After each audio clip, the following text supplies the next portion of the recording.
Prime Minister Modi having to backtrack on the issue of making Hindi the national language of India. In the United States, at a time of extreme weather, funding for the National Weather Service, hurricane services, and the Federal Emergency Management Organization all being slashed.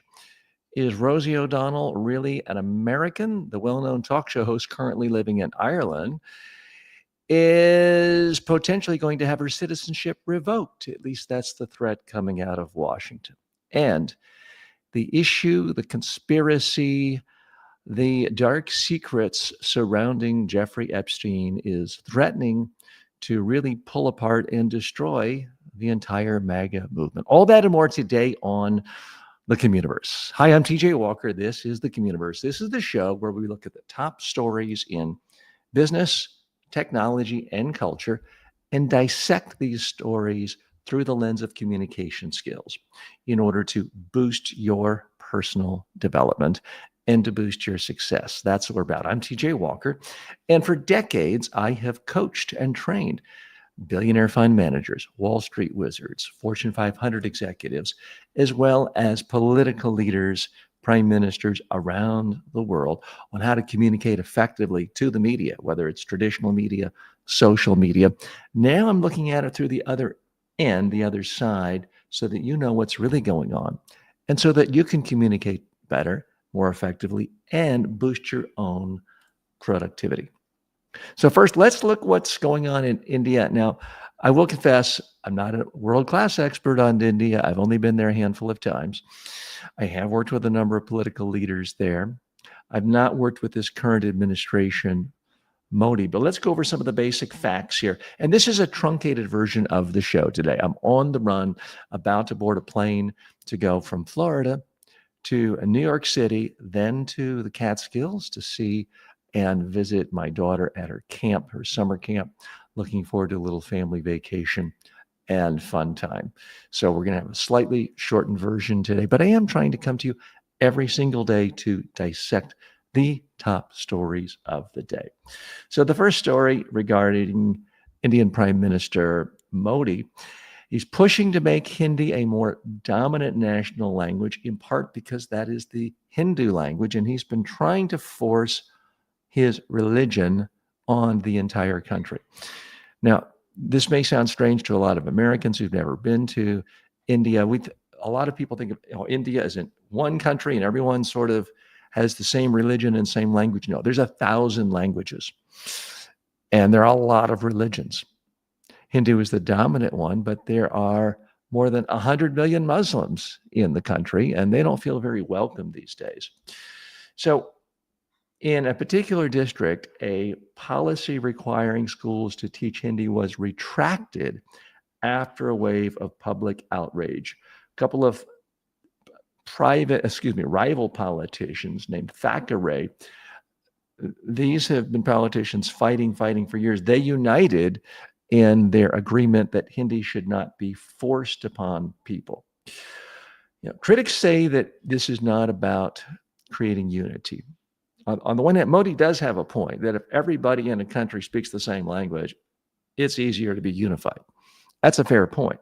The problem is so many people in India don't think of themselves primarily as a part of a country, India. They think of themselves as a part of their community or their state, their language, their culture, their religion. So it's very, very different than, for example, in England, where everybody speaks English, or in France, where, people speak French and it's taught in school. There's not a lot of controversy about teaching French in France. Well, India is a different place. It was sort of an artificial construct of cobbling together so many different cultures, so many different peoples, languages, religions. Now we've had Modi in power for more than a decade, in a controversial way, trying to impose what he believes should be the dominant culture of Hindu, the religion, Hindi, the language, and it's not too popular in certain quadrants. Now, the Modi administration has been promoting Hindi throughout education and branding initiatives. There's been backlash in some schools. Tamil Nadu sued the central government over a 3-language policy it says imposes Hindi. Southern states in India fear imposition, that it's threatening regional languages and regional cultures.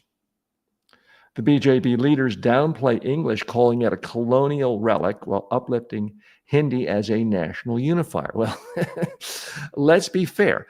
English is a relic of colonialism. The reason all of the business elite and the wealthiest people in India and the most educated people in India all speak English is because England made it a colony and sort of forced it and imposed it.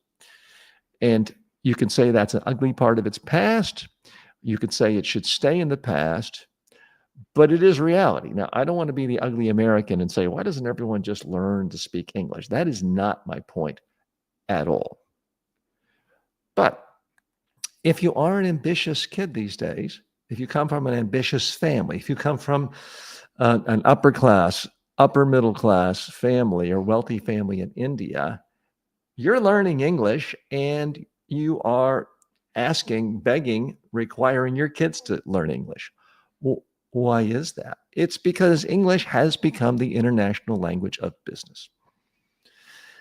And when you tell people who are aspirational, who are trying to grow, who want unlimited possibilities, who maybe want to become the CEO of Google or Microsoft, which the two CEOs right now were born in India.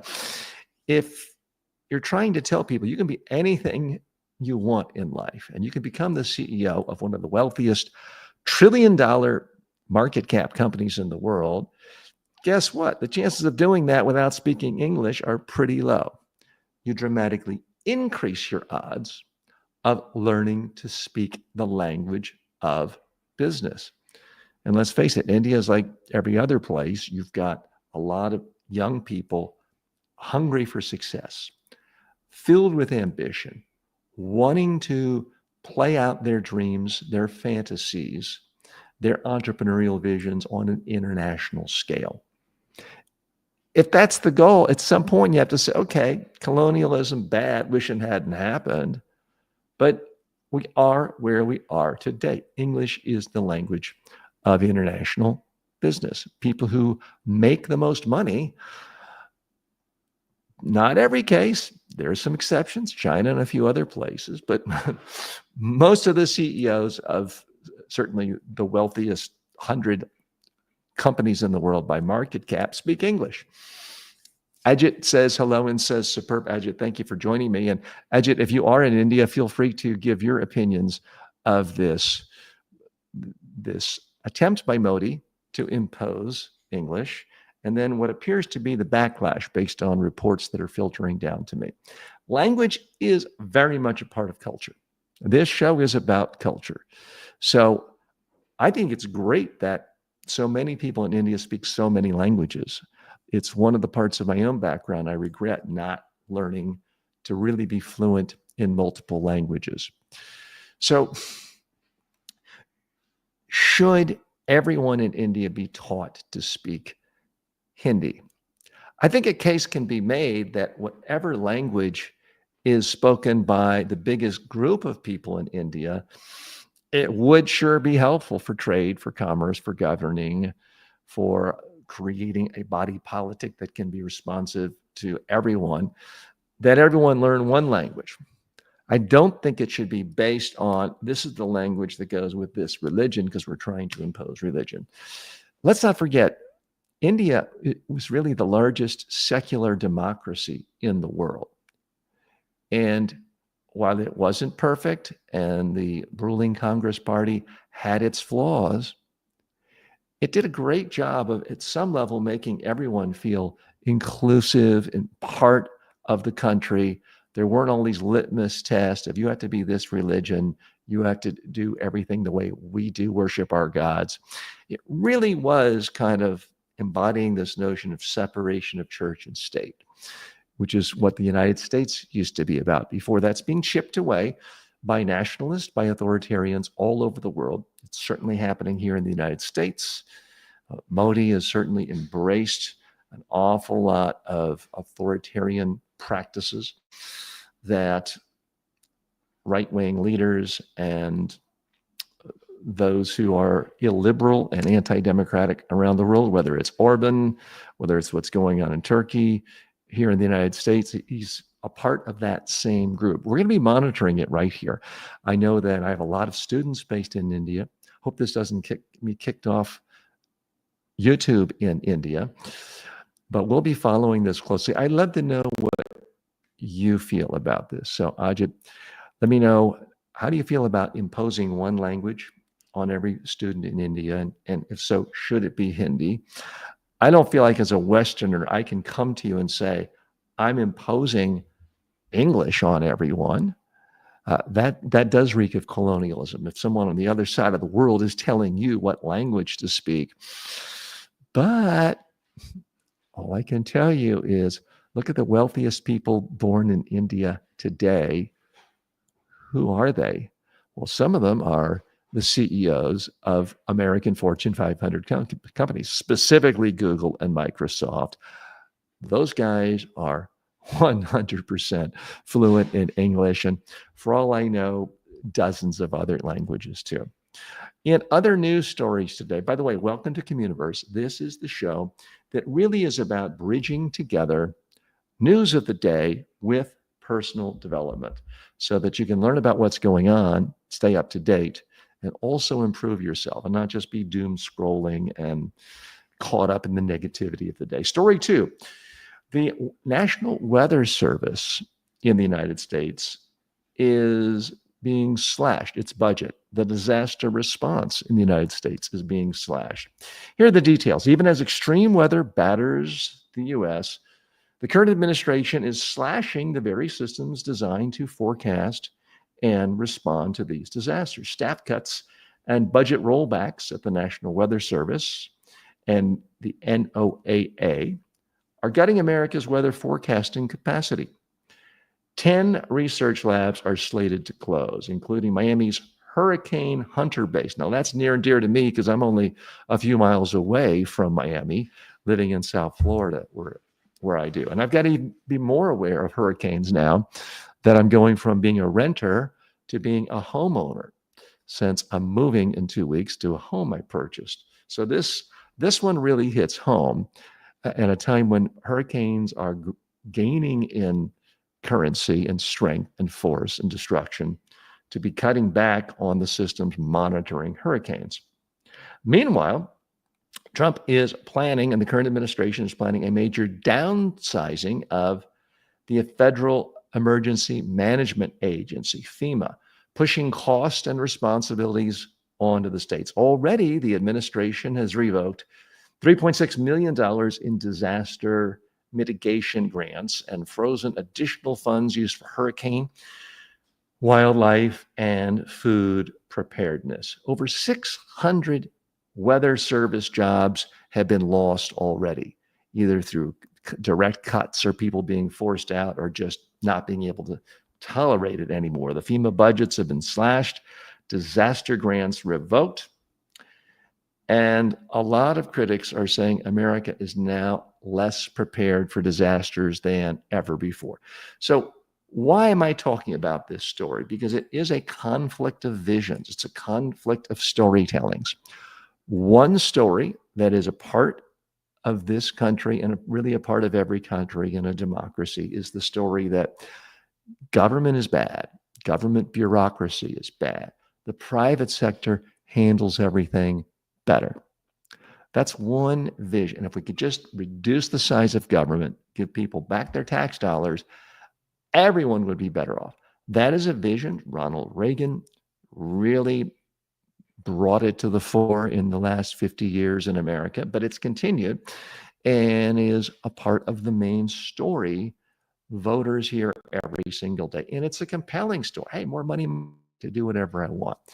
It's a great theory until, boom, that hurricane hits, your house is gone, the roads are gone, everything is underwater, there's no electricity. Guess who people call? Do they call up their stockbroker? Do they call up their banker when these things happen? No. Now they want to communicate with their government. Everybody loves to bash government until the moment they need it. And what we saw just last week with the flooding, the horrible disaster with more than 100 people drowning to death in Texas, dozens of young girls drowning to death, in part because there was not adequate warning. There were no sirens. There was no all-call alert saying, get to high ground right away. It didn't exist. It resulted in people's deaths. So when you frame it that way, all of a sudden people say, oh, yeah, I like government. Now, Americans, look, everybody's a hypocrite. I'm a hypocrite. Americans are hypocrite. People are hypocrites everywhere. And the classic example is senior citizens in Florida, where I am, holding up signs saying, get the government's hands off of my Social Security. Well, that's government spending. Get the government's hands off my Medicare. Well, that is government spending. So you can't say government can't have a hand in something when it created the thing itself.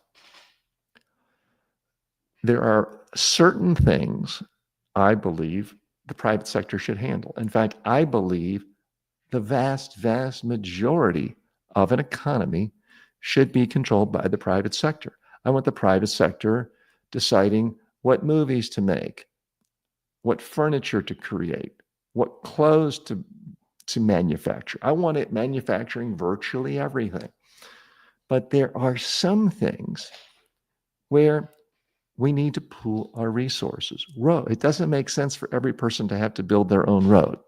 It doesn't make every sense for every single person to have to build their own airline and their own airport. So we bond things together. We share resources for the common good. So that's the other vision of the world. I'm not talking about the socialistic vision or the communistic vision.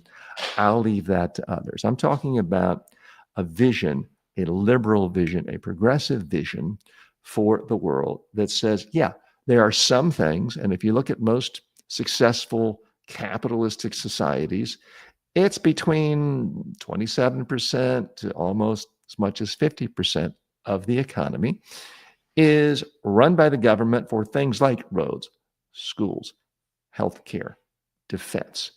I can't tell you what the exact percentage is.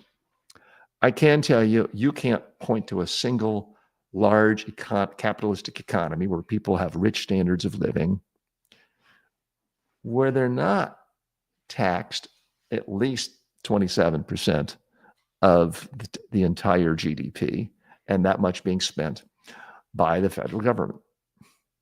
So we are living through a clash of stories being communicated right now in real time. Everybody likes the idea of limited government, get the government off my back until there's something worse on your back, a hurricane, a flood, a storm. We saw that vividly in the early 2000s with Hurricane Katrina, just flattening out and flooding and drowning New Orleans.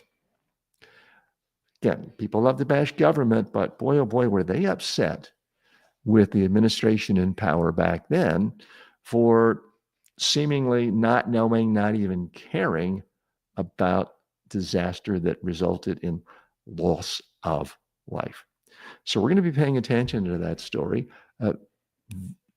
Bengen says, hi, how are you? Great, glad you're here. Thanks for joining us today. Today is a shortened, truncated version of the show. I'm on the run. I'm about to pack up and head to the airport, head up to New York City, visit my daughter in summer camp. So it's a fun transition day. The next big story going on is the issue of Rosey O'Donnell. Now, she's in America an extraordinarily famous celebrity. She had her own talk show for many, many years. She's been in movies, a stalwart of Broadway. She and President Trump have been fighting since 2006. She criticized him on The View, and ever since he's called her a fat pig, disgusting, wacko, obscene, crazy. Now he's threatening to revoke her citizenship. She moved to Ireland within the last year, in part because she just can't stand living in a world that Trump has control over. So she wanted to leave the United States. And now he's talking about revoking her citizenship. Now, it should be pointed out, she's not someone who was working in the United States, but was actually a citizen of Canada or England. She was born in the United States. Her parents were born in the United States. So, what he's talking about here is sending a clear message to people. If you criticize me, I will try to destroy your citizenship. I will try to destroy the very process of the rule of law in America because it's simply unconstitutional and illegal to try to strip away citizenship of a citizen for voicing their First Amendment rights to express opinions. And that is exactly what's happening. Is it an attempt to silence critics? Yes, it is. And it might not be effective against Rosey O'Donnell. She's wealthy and she lives in another country. And she loves talking about what complete and utter contempt she has for Donald Trump. So I don't think it's going to silence her. But how many other people see these actions? How many CEOs of mid-sized companies, large companies say, you know what, I'd like to offer criticism. I think what's happening here is really destroying the fabric of our nation and our economy. But if I lose my citizenship and am deported, I've got 10,000 employees who could lose their jobs.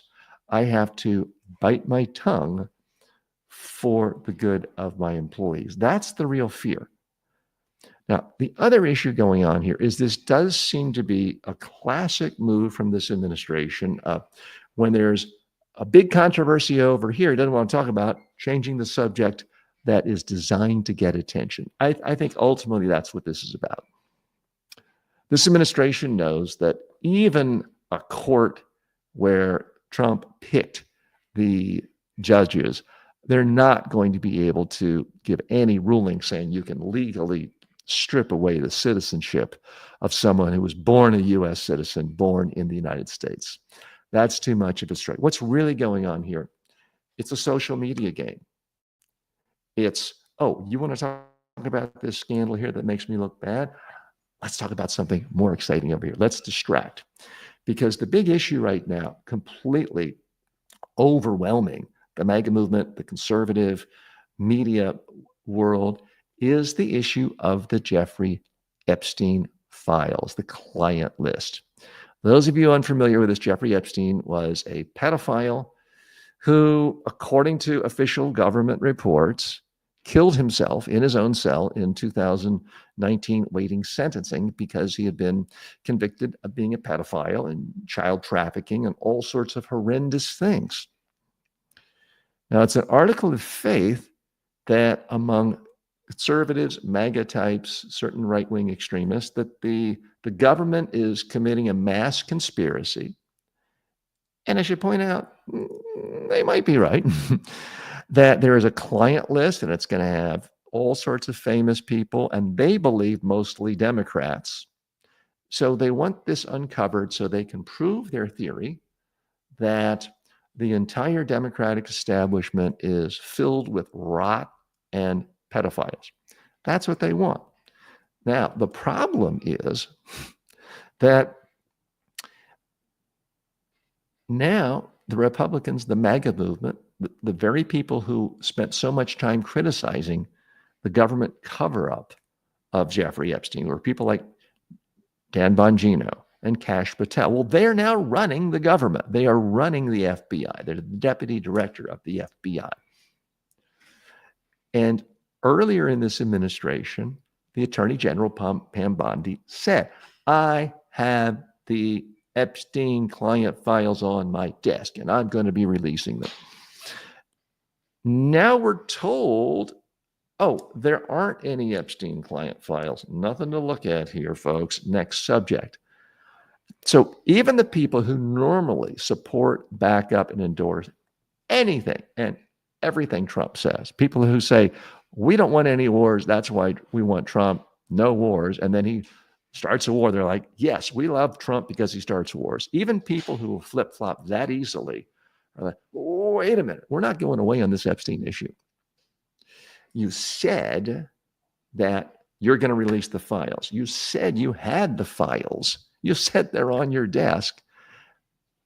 Now you're telling us there is no file. So even for us, that's calling white black and black white. That's saying 2 + 2 = -14.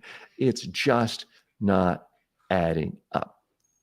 So let's see, why would, let's ask ourselves. I mean, I don't know what's really there or isn't there, but let's just ask ourselves. If there were a file and it linked only Democrats to Jeffrey Epstein as clients and people that he helped connect with teenage girls for illicit, illegal activities and crimes and felonies, in what world would the Trump administration keep that hidden and say, well, we wouldn't want Democrats to look bad. We better keep it hidden. In what world is that possible? I would contend no sane person of any political persuasion thinks that they would keep that hidden. They would want to get it out there. But let's look at the alternative. And hello, Pablo. Good to see you today. Because Trump is the one person that Jeffrey Epstein is on record saying, Trump's my best friend.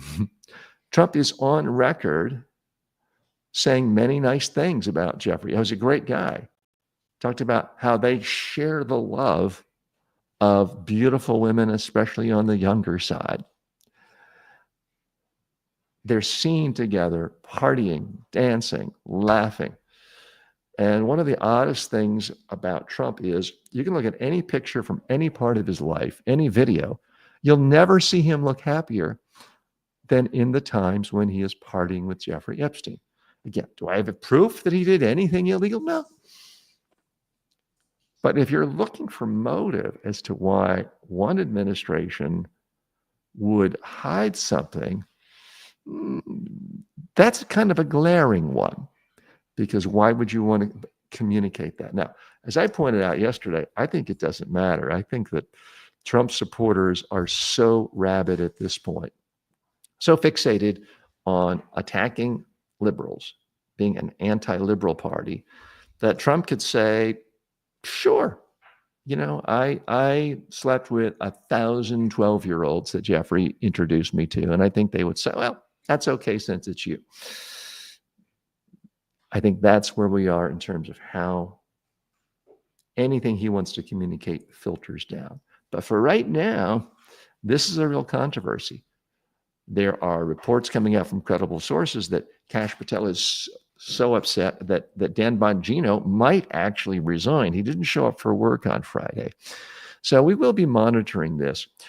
We've run out of time for today, but I want to thank you for spending time with me. Again, this is Communiverse with TJ Walker, where we look at the top stories related to business, technology, and culture, decoding it through the lens of communication, all with the goal of building your personal success. Thanks so much. I'll be on the road tomorrow, but hope to see you for at least a few minutes then. Thanks.